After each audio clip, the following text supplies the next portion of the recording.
Hello students, I am Niyati Kotecha welcoming you all to the class of Managerial Economics. We are doing our unit number 2 production analysis and today we are going to start our last topic, that is diseconomies of scale. So in our last lecture, that is in part number 8, we have completed economies of scale and its types in internal economies of scale and external economies of scale. So in this lecture we are going to start our last topic of unit number 2. So this is the course content of unit number 2. So we have completed meaning of production function, then law of variable proportion, isoquant curve, isocost curve, optimum input output combination, economies of scale, and in last we are going to start diseconomies of scale. So this is the last lecture of our unit number 2. Okay, so let us start this topic with the meaning of diseconomies of scale. So what is the meaning of diseconomies? Okay, so in our last lecture we have understood the meaning of economies of scale. તો ત્યારે economiesનો meaning શું થતો હતો? Advantage, or we can say benefit of doing something. So here enathi opposite, what is the meaning of diseconomies of scale, or we can say diseconomies no meaning થાય છે disadvantage of something. So diseconomies of scale. Here what is the meaning of scale? Scale means scale of production. Okay, so જેમ આપણે પ્રોડક્શનનો scale increase કરીએ અથવા જેમ આપણે large સ્કેલમાં production કરીએ તેમ આપણને બેનિફિટ પણ થાય. બેનિફિટનો મિનિંગ થાય છે ઇકોનોમીઝ, એન્ડ તેમ આપણને અમુક સ્ટેજ પછી લોસ પણ થાય. લોસ મીન્સ નુકસાન અથવા we can say disadvantage. Okay, so let us understand this topic with in detail. So here is the chart of economies of scale and diseconomies of scale. So in our last lecture we have understood the topic of economies of scale. So એમાં આપણે એક example લઈને સમજેલું હતું economies of scale કે there are two bread companies. હવે એ bread કંપનીઝમાં શું difference હતો? First company હતી બ્રેડ કંપની, એ કઈ રીતે પ્રોડક્શન કરતી હતી?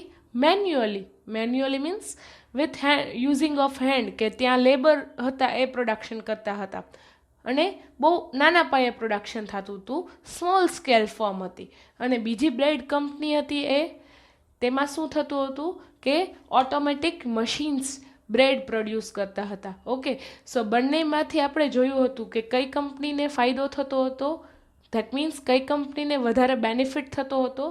ઓફકોર્સ જે કંપની લાર્જ સ્કેલમાં પ્રોડક્શન કરતી હતી, ધેટ મીન્સ સેકન્ડ વન, કે જે કંપની વધારે મશીનરીનો યુઝ કરીને જેનું પ્રોડક્શન વધારે હતું, જેમ પ્રોડક્શન વધારે તેમ average cost of producing one bread loaf is going lower and lower. So જેમ લાર્જ સ્કેલમાં પ્રોડક્શન કરતા જઈએ તેમ average cost of producing one unit of bread loaf is getting lower and lower. So આપણે economies of scale ચાર્ટમાં પણ draw કરેલું હતું. That means in our X axis there is a quantity or output, and in y axis there is a average cost of producing one unit. Okay, so આપણે એક example લીધેલું હતું, I think કે એક 5 લાખની machinery છે. Okay, સો એ જેમ આમાં પ્રોડક્શન આપણે ઇન્ક્રીઝ કરતા જઈએ તેમ તે 5 લાખની કોસ્ટ છે, જે total cost of machinery, A divide થતી જાય. પ્રોડક્શન જેમ ઇન્ક્રીઝ થાય, ઓકે, જેમ પ્રોડક્શન ઇન્ક્રીઝ થાય, ઓકે, તેમ આપણી average cost of producing one bread is going down and down. For example 5 lakh રૂપીઝનું મશીન હોય અથવા ટોટલ કોસ્ટ ઓફ 5 લાખ હોય. ઓકે, સો 5 લાખના ટોટલ કોસ્ટમાં સો આપણે એવરેજ કોસ્ટની ફોર્મ્યુલા શું હતી? Average cost is equal to total cost upon quantity.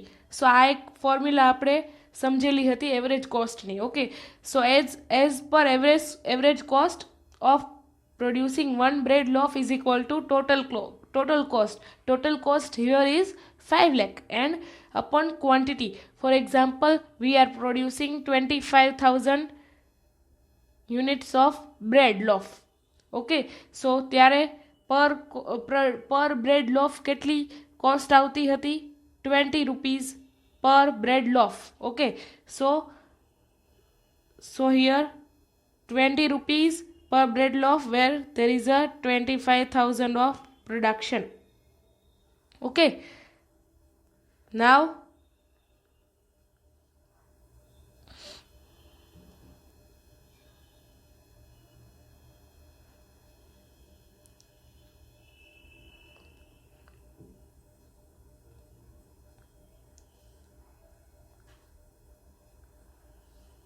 so here 20 rupees of where 25,000 of production.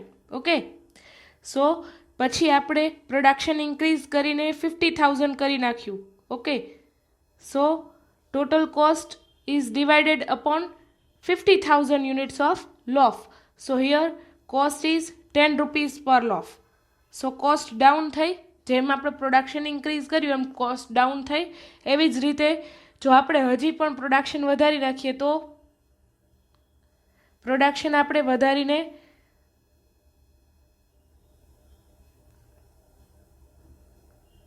1 lakh units of bread loaf કરી નાખીએ તો ઓફકોર્સ આપણી average cost of producing one bread loaf is going down and ₹5 only here at 1 lakh units of production.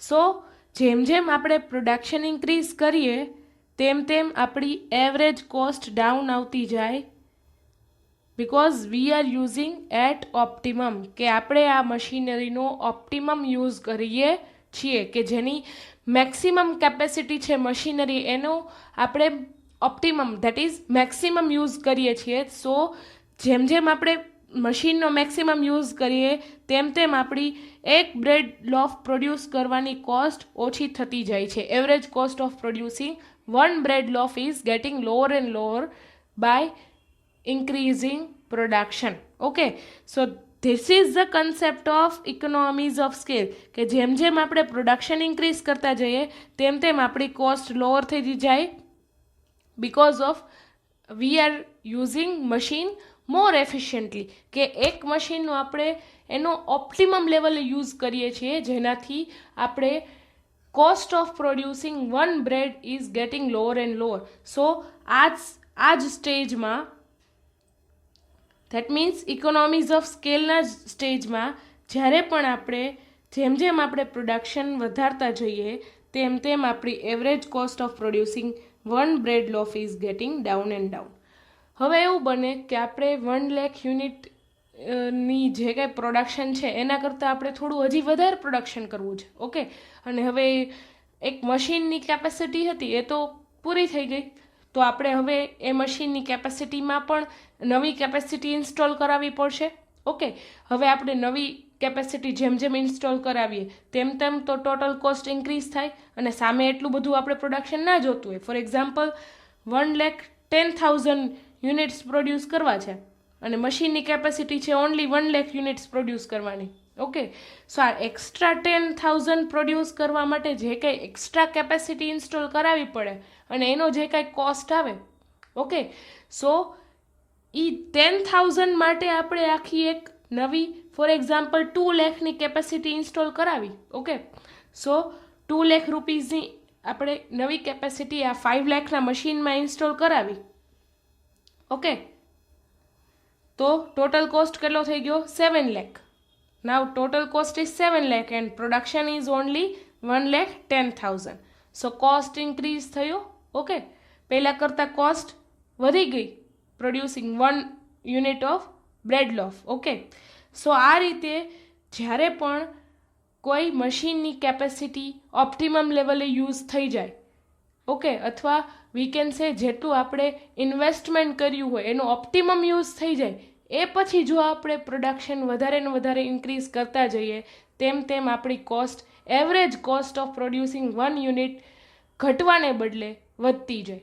Okay, અને સામે આપણે production વધાર્યું, જેમ જેમ આપણે, આ એક ફેક્ટર નથી, ઘણા બધા ફેક્ટર અફેક્ટ કરતા હોય છે કે જેમ જેમ આપણે વધારે ક્વોન્ટિટીમાં પ્રોડક્શન કરતા થઈએ, જેમ જેમ આપણે ક્વોન્ટિટી વધારીએ, પ્રોડક્શન વધારીએ, તેમ તેમ આપણે વધારે લેબરની રિક્વાયરમેન્ટ રહે.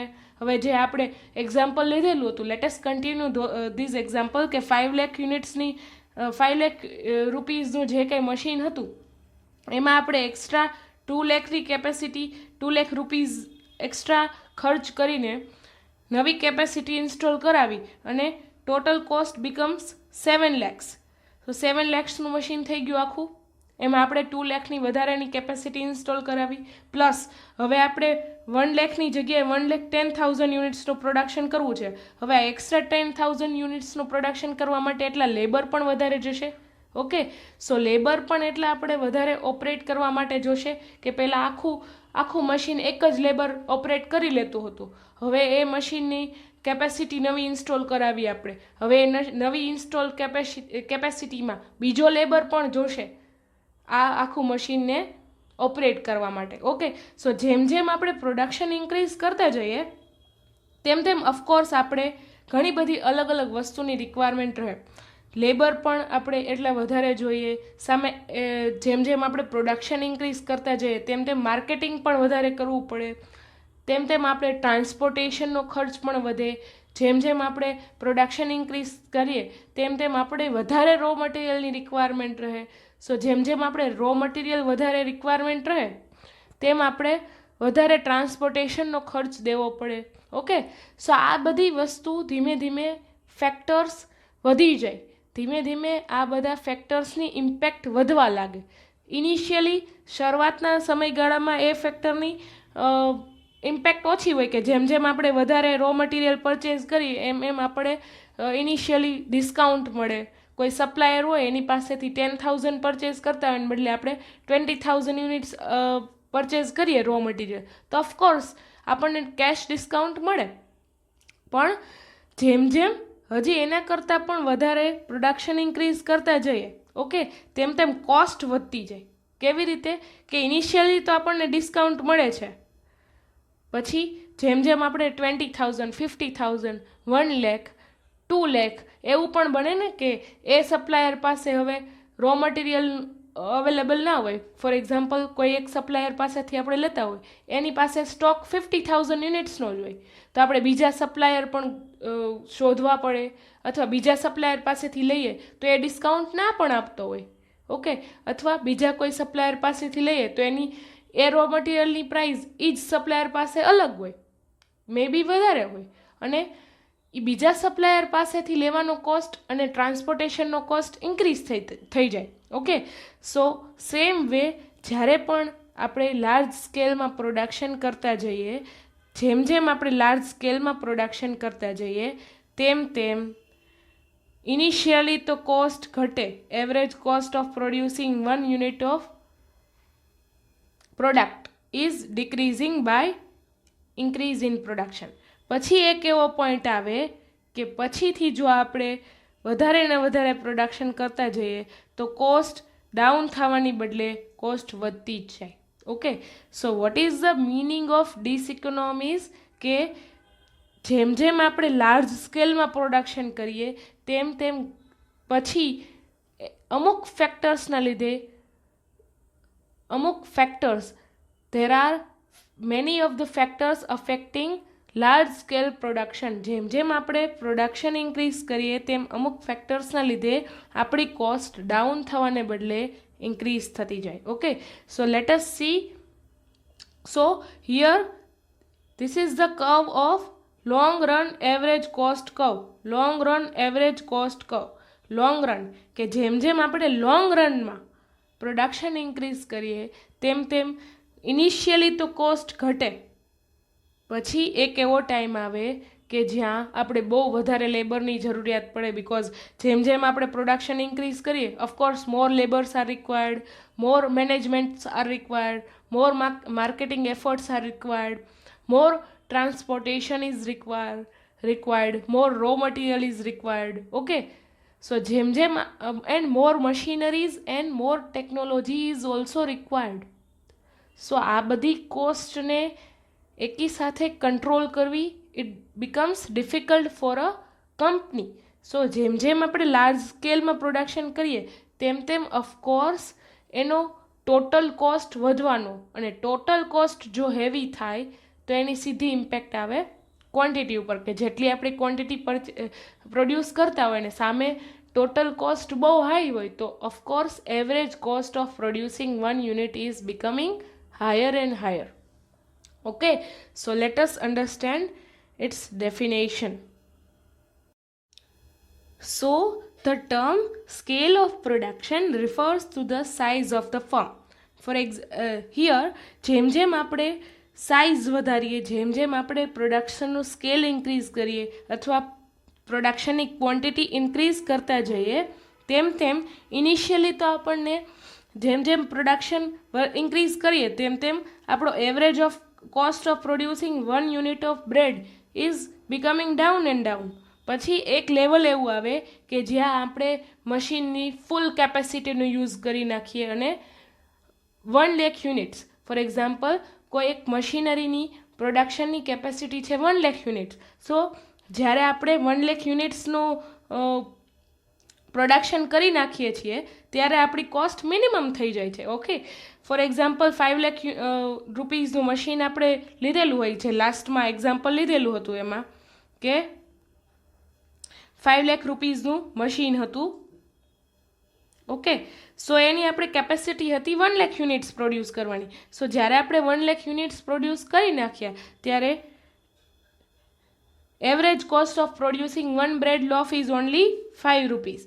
સો 1 લાખનું પ્રોડક્શન કરી નાખ્યું, એની ફૂલ કેપેસિટી યુઝ કરી નાખી ત્યારે કોસ્ટ થઈ ગઈ minimum. So here cost becomes minimum. પણ જો આપણે હવે 1 લાખ યુનિટ્સ કરતાં વધારે પ્રોડક્શન કરવું છે, ઓકે, સો એના માટે હવે વધારે કેપેસિટી રિક્વાયર્ડ રહેશે.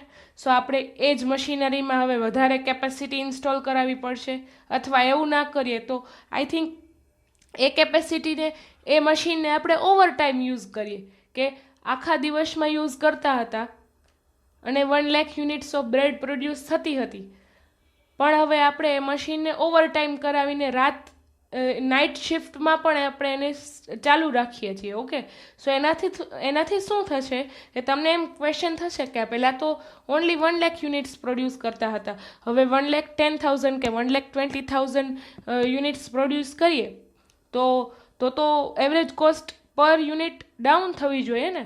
પણ એવું ના થાય, બિકોઝ જો આપણે એ જ રીતે નાઇટમાં પણ પ્રોડક્શન ચાલુ રાખીએ તો ઓવર ટાઈમ જ્યારે કરીએ તો ઓફકોર્સ ઇલેક્ટ્રિસિટીનો વધારે એટલો યુઝ થશે. ઓકે, સો ઇલેક્ટ્રિસિટી એટલી વધારે જોશે, લેબર વધારે જોશે, લેબરને વેજીસ વધારે આપવા પડશે.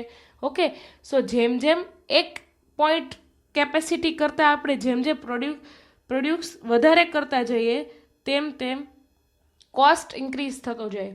તો એના ઘણા બધા ફેક્ટર્સ છે કે એક પોઈન્ટ પછી, એક લેવલ પછી જો આપણે પ્રોડક્શનને ઇન્ક્રીઝ કરીએ છીએ, કે આપણું કંપનીનું સ્કેલ ઓફ પ્રોડક્શન ઇન્ક્રીઝ કરીએ છીએ, તો આપણે ઓફકોર્સ વધારે યુનિટ્સના લેબરની, વધારે મશીન્સની, વધારે ઇલેક્ટ્રિસિટીની અને વધારે માર્કેટિંગ એફર્ટ્સની, જે કાંઈ આપણે પ્રોડક્શન કર્યું છે એને માર્કેટિંગ કરીને વેચવું તો ખરા ને. ઓકે, સો વધારે માર્કેટિંગ એફર્ટ્સની, પછી સામે એટલા વધારે રો મટીરિયલની. ઓકે, સો એટલી બધી જરૂરિયાત વધતી જશે. જેમ જેમ આ બધી પ્રોડક્શન વધતું જાય તેમ તેમ આપણા ફેક્ટર્સ વધતા જાય. ઓકે, જેમ જેમ આપણે પ્રોડક્શન ઇન્ક્રીઝ કરતા જઈએ તેમ તેમ આપણે of course factors of production is more required. Okay, initially તો આપણે ખાલી ઓનલી એક મશીન જ રિક્વાયર્ડ હતું પ્રોડક્શન કરવા માટે. પછી જેમ જેમ આપણે પ્રોડક્શન વધારે ઇન્ક્રીઝ કરતા ગયા અને આપણી કંપનીમાં પ્રોડક્શન ઇન્ક્રીઝ કર્યું અને સ્કેલ વધાર્યું, દેટ મીન્સ લાર્જ સ્કેલમાં પ્રોડક્શન કરવા માંડ્યા, સો સામે એટલા લેબર વધારે જોશે, મેનેજર વધારે જોશે, ઇલેક્ટ્રિસિટીનો યુઝ વધારે થશે. ઓકે, સો આવા બધા ફેક્ટરને લીધે ટોટલ કોસ્ટ ધીમે ધીમે વધતી જશે, અને ટોટલ કોસ્ટ વધતી જાય તેમ તેમ average cost of producing 1 unit is also becoming high. So this is the basic idea behind these economies of scale. Okay, so a firm may experience economies of scale if cost per unit of output fall as the scale of production increases. જેમ જેમ scale increase થતો જાય પ્રોડક્શનનો એમ initially તો economies of સ્કેલનો benefit મળે કે જેમ જેમ આપણે કોઈ પણ વસ્તુ કોઈ પણ ઇન્વેસ્ટમેન્ટ કરેલું છે કોઈ પણ મશીનરીમાં એનો જો આપણે ઓપ્ટિમમ યુઝ કરી નાખીએ અથવા we can say maximum use કરી નાખીએ ત્યારે એવરેજ કોસ્ટ સાવ ઓછી થઈ જાય. Average cost of producing one unit is going down and down because we are using machinery fully. પછી એક એવો ટાઈમ આવે કે જ્યાં આપણે મશીનનો ફૂલ યુઝ કરી લીધેલો છે હવે અને એની કેપેસિટી પૂરી થઈ ગઈ છે અને હજી આપણે પ્રોડક્શન ઇન્ક્રીઝ કરવું જ છે તો મે બી આપણે વધારે મશીનરીની રિક્વાયરમેન્ટ રહેશે, વધારે લેબર્સની રિક્વાયરમેન્ટ રહેશે, વધારે રો મટીરિયલ્સની રિક્વાયરમેન્ટ રહેશે, વધારે ઇન્ફ્રાસ્ટ્રક્ચરની રિક્વાયરમેન્ટ રહેશે. પહેલાં એક પ્લાન્ટ રિક્વાયર્ડ હતો પ્રોડક્શન કરવા માટે, હવે પ્રોડક્શન આપણે ઇન્ક્રીઝ કર્યું છે તો એટલા વધારે મશીનની રિક્વાયરમેન્ટ છે. સો એ એક પ્લાન્ટમાં સમાતા નથી, આપણે બીજો પ્લાન્ટ નાખવો પડે. સો એ બીજા પ્લાન્ટ નાખવા માટે બીજી લેન્ડની રિક્વાયરમેન્ટ રહે.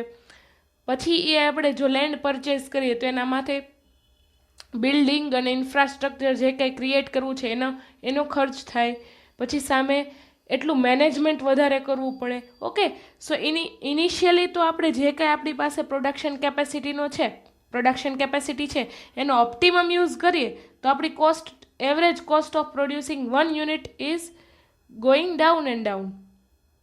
પણ જો આપણે એક level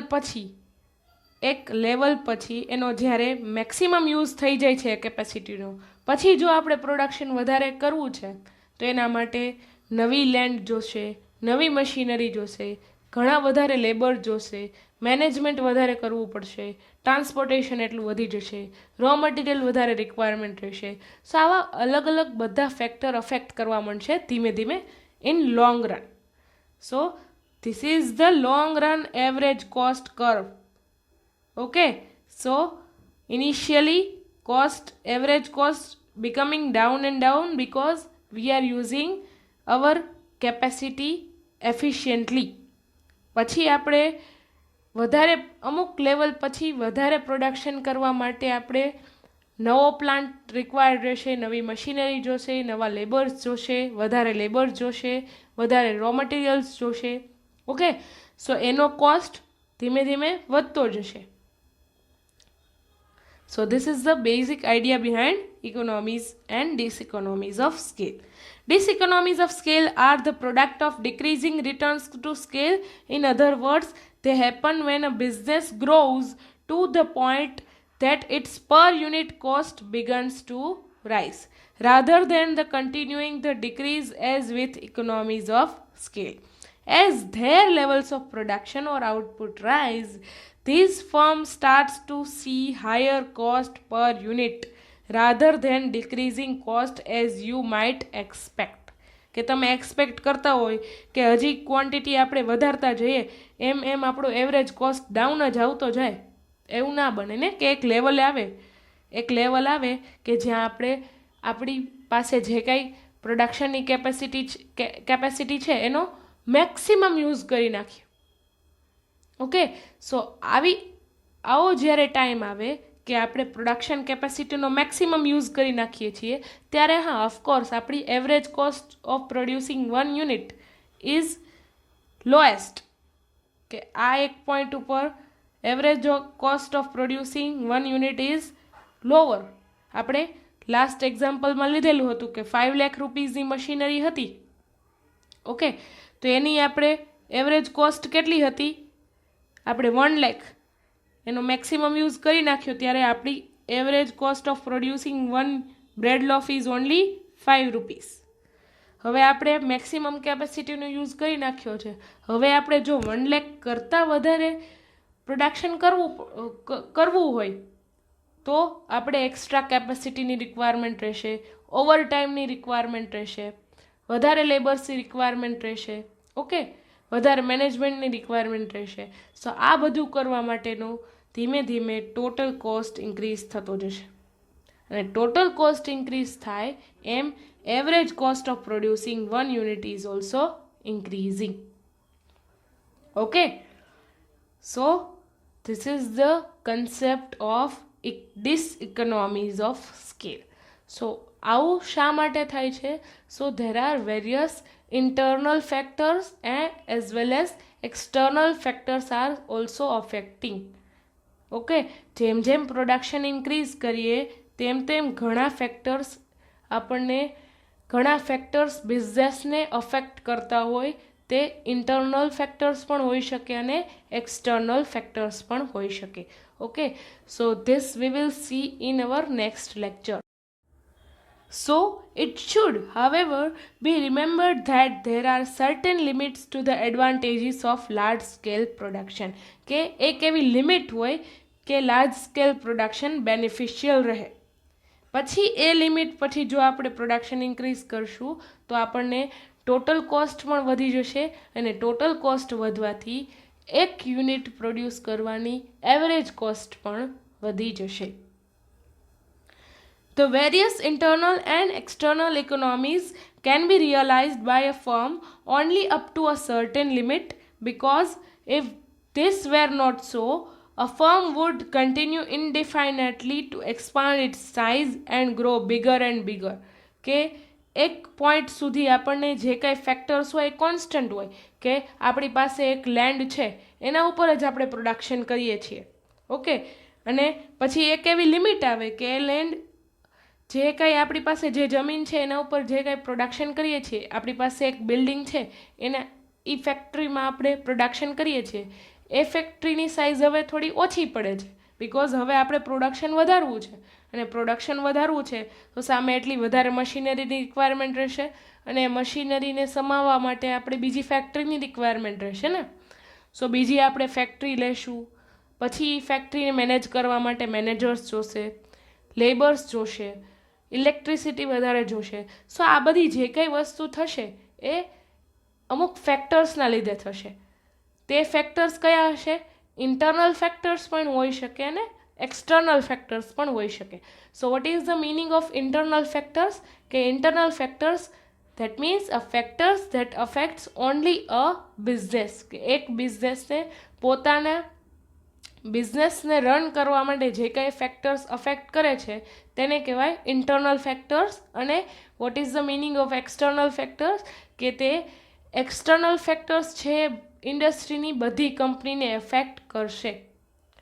Okay, so this we will see in our next lecture કે what is the internal diseconomies of scale and external diseconomies of scale. કે જે કંઈ આ diseconomies of scale રાઇઝ થાય છે કે જેમ જેમ પ્રોડક્શન વધારીએ તેમ તેમ કોસ્ટ પણ વધી જતો હોય છે, તો તેનું કારણ શું છે, તેનું મેઇન રીઝન શું છે? So there are two main reasons behind diseconomies of scale is internal diseconomies of scale and external diseconomies of scale. Okay, જો આવા ફેક્ટર્સ અફેક્ટ ના જ થતા હોય તો of course firm is growing bigger and bigger. Okay, તો ડિસઇકોનોમીઝ of scale જેવું કંઈ હોય જ નહીં. ઓનલી ઇકોનોમીઝ ઓફ સ્કેલ કે જેમ જેમ પ્રોડક્શન ઇન્ક્રીઝ કરતા જઈએ તેમ તેમ એવરેજ કોસ્ટ ડાઉન થતી જાય. ઓકે, આવું પોસિબલ છે નહીં.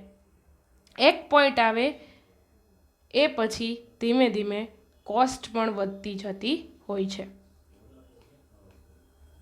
Beyond a certain point, the firm does not expand and increase its production because further expansion result not in economies but in diseconomies of scale. Okay, so I would like to end up this session with motivation.